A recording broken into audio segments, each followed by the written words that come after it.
What matters now is what happens next. One of our union's longest standing grievances is that Canada has lacked a coherent auto sector development strategy. This sort of directionless approach to industry building has failed. As you all know, demand for zero-emission vehicles, while currently a small fraction of the market, is on the rise.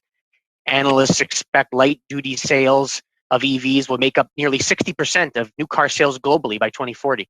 New EV assembly capacity will help Canada meet some of this demand, and that's good. But that's simply not enough. Our ambition can't be just to play a role. Our ambition must be to lead. Without a coordinated national strategy that encourages both consumer adoption and scaled up domestic production across the supply chain, we can certainly find ways to get Canadians into zero-emission cars. We'll just risk losing the associated economic benefit as production moves elsewhere.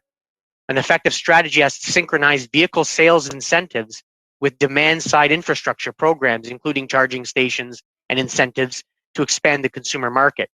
It must also involve careful supply chain mapping to identify gaps and localize investment targets. It must include content rules for fleet purchases and vehicle afterlife requirements, linking disassembly and recycling to job creation. All of these efforts have to synchronize with progressive trade policy to meet Canada's sustainability goals, including measures that disincentivize imports of GHG-intensive products and that attach strict environmental and labor conditions on goods entering the Canadian market.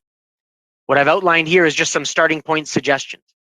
These strategy discussions have to be much bigger.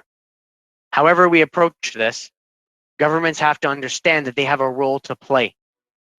Contributions, both confirmed by the federal and provincial governments to new Ford, FCA, and also GM investments, are a positive step.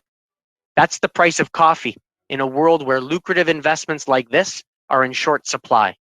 The spillover effects on job creation and economic activity are almost incalculable.